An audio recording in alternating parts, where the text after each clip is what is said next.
In this video, I'm going to be looking at the pros and cons of tuning boxes and custom mapping on the ECU. We get a lot of customers come in that have already fitted the tuning box, and given there are some great benefits to them, they're good value for money, but once we get them on the dyno and we talk to the customers about the pros and cons of both, they're normally quite surprised with the additional information that maybe you're not getting told about.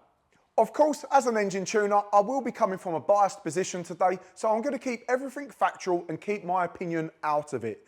But let's talk about the benefits first and why a tuning box could be good for you. One big benefit of a tuning box is it's going to be harder to detect for B&W.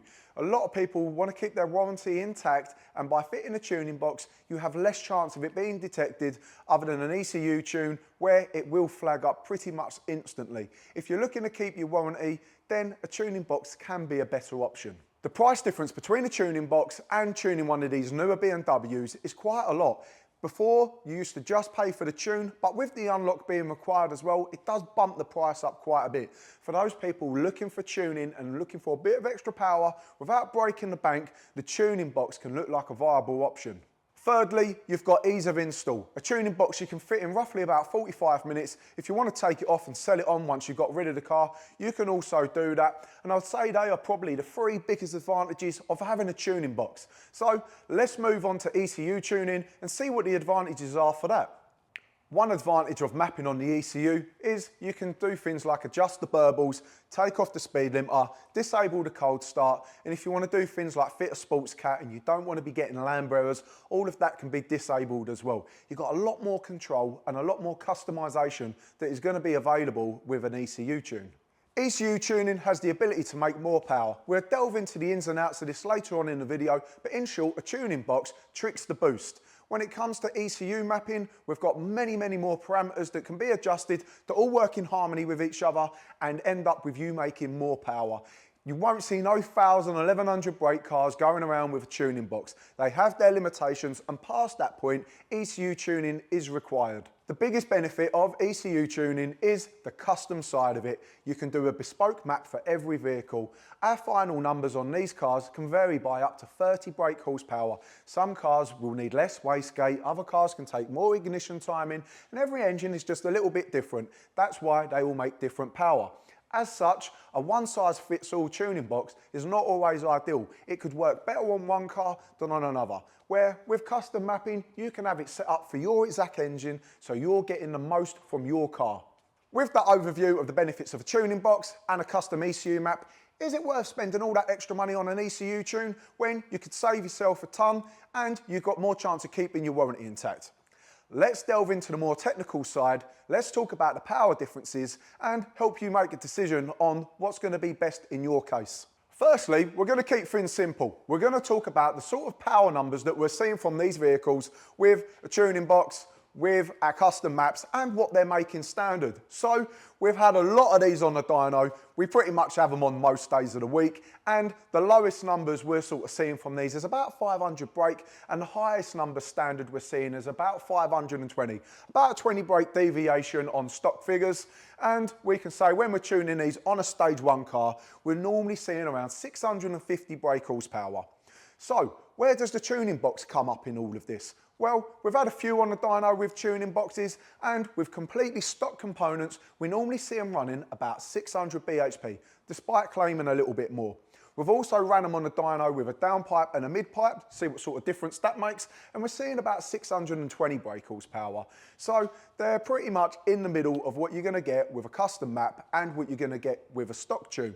But at a marginal cost in comparison to a custom map, you could say, well, it's actually better value for money to go with the tuning box instead of the custom map. So the power figures give us part of the story, but the more important part is the data logs and actually how the car is running. Being mindful not to turn this into a full-on science lesson, we're going to now delve into what a tuning box is actually doing to your car, and then talk about the changes that are being made on an ECU tune, so in black and white you can see the difference between the two and maybe the reason why I'm making this video.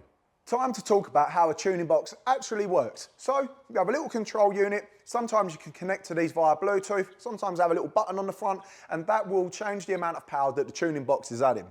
Then there's normally 3 cables coming off. One of those cables will clip onto the cam sensor, and from that the tuning box can see the engine speed, it can see the RPM, and it's going to want to change the amount that it's adjusting the car given by the RPM.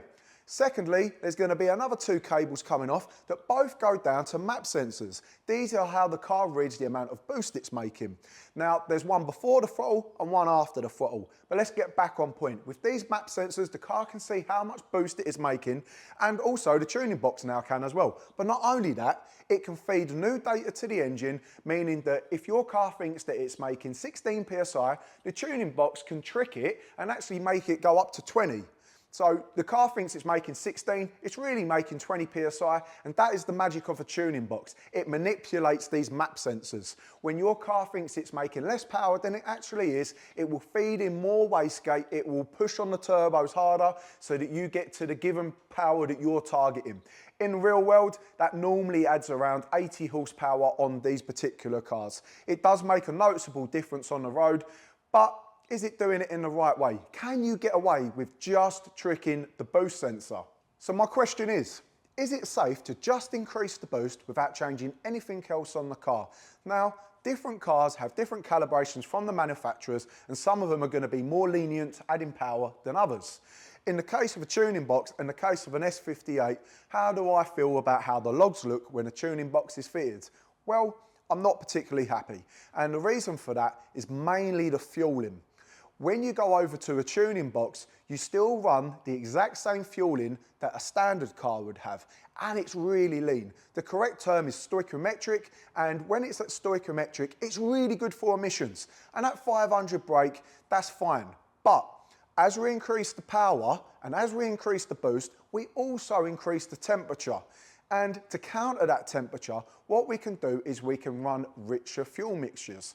And that will help keep our pistons nice and safe, stop us getting detonation, and stop us having to pull a ton of ignition out. In the case of a tuning box, none of that is happening. So on one car, you might find out the box, it runs really rich anyway, and it's not a problem. Unfortunately, on the case of an S58, that just isn't what's happening. So we've got data logs here where we can see when we do a 620 brake dyno run with a tuning box, we're staying at Lambda 1. We're staying at an AFR of 14.7. And what does that mean? Well, that means that the engine's going to be getting a lot hotter with that extra 100 brake than it would do if it was standard. Now, is this just a guess, or can I see this? Well, actually, I can see it, and the reason how we're able to pick up on some of this is ignition timing. As we increase the boost, it's quite common for us to have to reduce the ignition timing. Otherwise, we're going to pick up things like det and knock.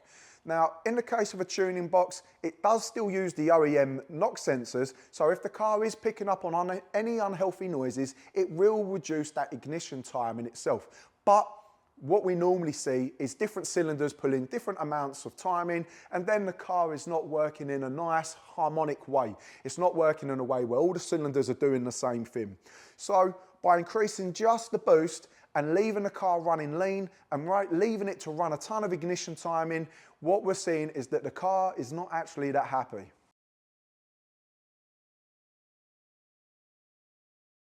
So we now know that a tuning box is just in the boost and not the other parameters that go along with it, and we've sort of talked about how that's dangerous, but let's talk about the benefits of the ECU tuning. Now, firstly, we can get the ignition and we can get the fuel in exactly how we want, but there's other benefits to doing an ECU map. We can set new coolant targets, we can adjust the Vanos, we can adjust the Valvetronic, we can add in more safety protocols, and we can make it so that if it's got calculated EGTs, which is exhaust gas temps that are going too high, we can gradually reduce the power, so we can keep the cars a lot safer than they come out of the box with that additional power.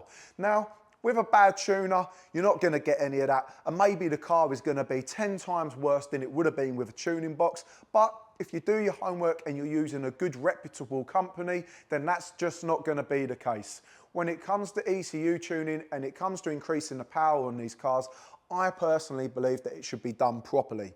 If I wasn't to map the ECU on my car, I'd basically rather it be standard. I wouldn't want the additional power of a tuning box because with the way I drive, I don't want my car to be pulling ignition out and getting really hot all the time. I'd rather that it's running perfectly. The latest BMWs are very advanced and all the systems work together. That means that the amount of torque being produced by the engine is being read by things like the X-drive, the gearbox, the rear diff, even the suspension, and they all work in harmony together.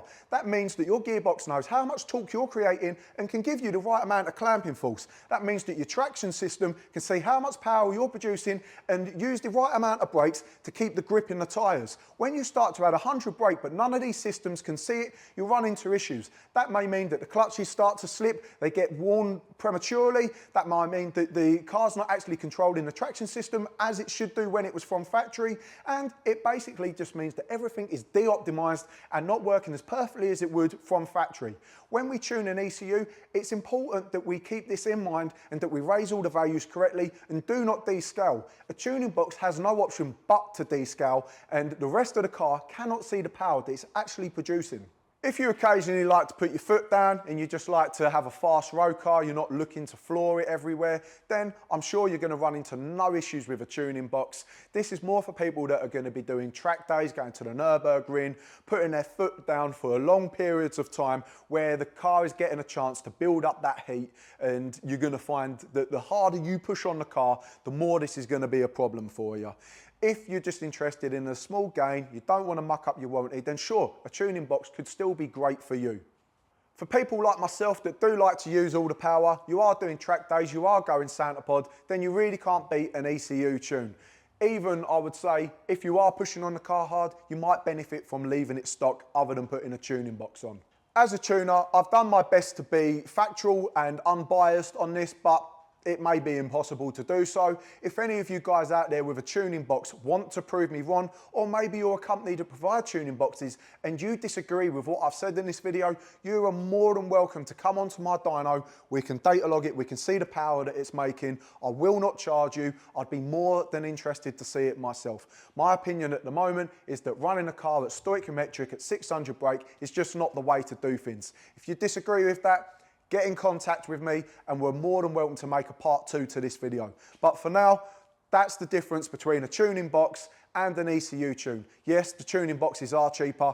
Yes, they've got less chance of getting into your warranty. Yes, you can take them off and sell them.